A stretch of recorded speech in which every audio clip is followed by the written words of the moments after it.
excitement there. What's that? The excitement. I've never felt that before in my life. I see little twinges that when I hear an audience scream for One Direction or a Bieber, whoever, the screams are pretty good, but nothing like the pandemonium. I remember when they came here and they played Carnegie Hall. I think it was 63. That's just before I joined Forest Hills, because maybe it's 64. When we played them at Forest Hills, they came in for a press conference, and I was invited for the press conference because I was doing everything, PR, everything. And I forget Derek Taylor was their press agent. He invited me to the Delmonico. Standing there, and they're all getting interviewed, you know, and I'm right there. Fresh folks are screaming. I don't know, bullshit. I get bullshit my way any place, but I had credentials. I'm standing next to this hot little blonde chick, Joey Heatherton. Knockout. When we were kids, little chicks, a girl like that, come on. Her father was the Merry Mailman. Her brother had a radio show. She was gorgeous. And so they did a press conference. And then went to Forest Hills, and they landed a helicopter. Now, Forest Hills in those days had beautiful grass tennis courts. Now it's just concrete. They landed in a chopper, and the screaming was I saw the flashbulbs. It was just one big scream. It was amazing. You couldn't hear a thing. They had 3 acts, or 2 or 3 acts on. Jackie DeShannon was one of the acts, and maybe 2 other acts on before them, because those days you do 20 minutes, 20 minutes, 20 minutes. One band, you know. The lights were like this light, one boom, we call it booms. Like, there was no overhead, you know, no roof per se, nothing. No hanging lights, no explosions. And 6 speakers on the ground tilted back on the tennis court so people could hear. You couldn't hear anything anyway. And no one was allowed on the tennis courts itself, grass. So the tennis court was ringed with police barricades and cops. People tried to jump over the barriers. Of course, they were kids, so you can beat the hell out of them. I guess I pushed them back, mostly girls. And they came, and I'm standing on the stage, ducking down, not being out of the lights. And I got a little camera. They were big in those days. I have a picture of Ringo with the hair flying, with the spotlights on his hair. I entered in a concert contest at the Daily News, and I got honorable mention. So when I see Ringo, 2000 or whatever, I go, would you, I don't want to ask anybody, because I'm an entertainer myself. Would you sign this? Because one day I'm going to sell it and have a hamburger joint, and people come to see this. So he says, all right. He puts down Ringo, 208. No, 208, you ruined it. It could have been 1964. I would have given you a piece. I'm kidding him. He's laughing. So that was a great moment. I'll never forget that. And I'm driving back, and I couldn't wait to get home to my parents' house to tell them. And I was thinking in the car when I heard the good guys from MCA saying, we just at the Beatles show, you know, and we hosted it, and we never heard anything like that in our lives. And it's almost like the end of the war, you know, like we won. And I was so elated. I've never been so elated. The only time I was elated like that is when I did Paul Simon Art Garfunkel in Central Park in 1983, was it? And I walked out with a sea of people after the show. No car. I walked out. I just got pushed into Fifth Avenue. And the whole street in Fifth was packed. The Metro Museum of Art. All the way down Fifth, the lights were going on, green and red, but there were no cars because the streets were swamped and everybody was at a standstill. Just feeling that love and that music that they gave and the love they gave. I remember standing backstage with Senator Dodd. Of course, Lorne was taping the show for a special, and that was Lorne's best friend was Dodd. And a couple of other celebrities, I don't remember who they were at the time, and just looking around and saying, man, yeah, this reminds me of the Beatles. No, obviously, that's just huge. And how did you, did that experience...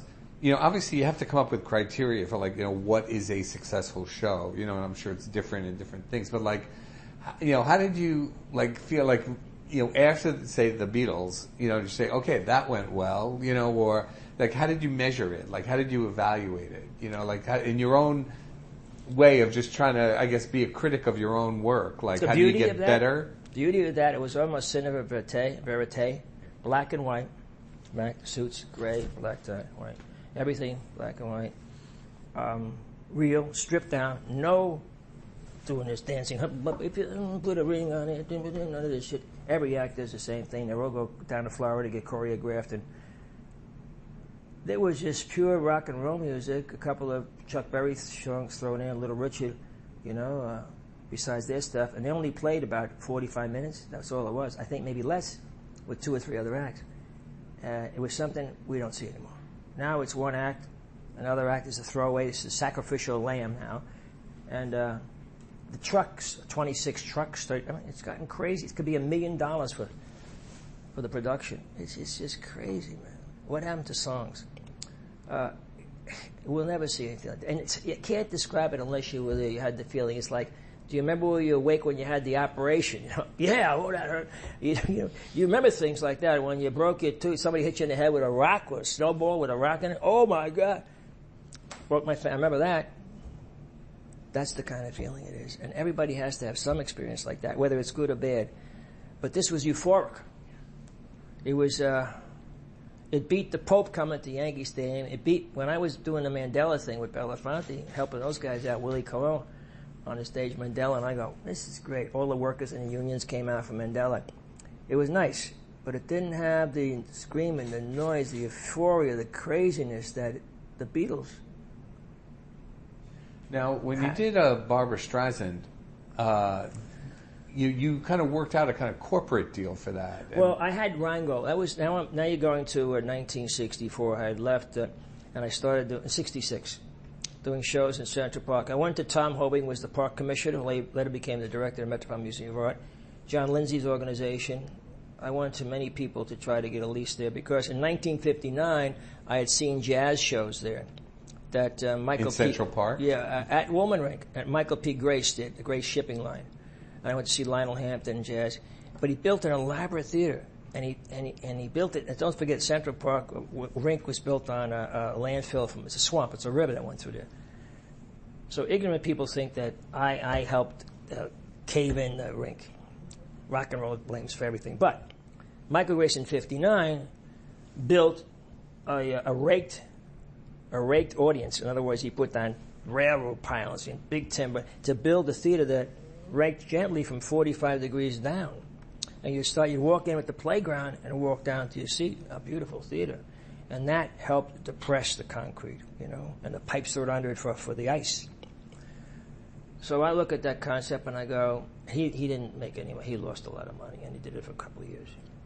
So in '66 I said, I think I have an idea. Instead of doing that, why don't I just raise the stage to 7-8 feet and put people flat on the ground so I won't kill the ring.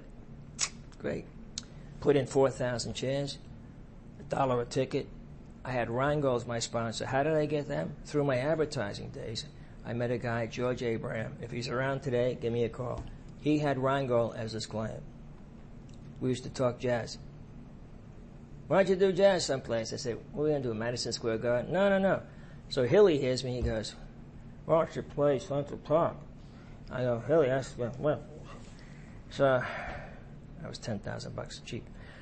So I said, yeah, I was there in '59. I can do that again. P.S. He got $35,000 for me to do the festival. I had to get an office.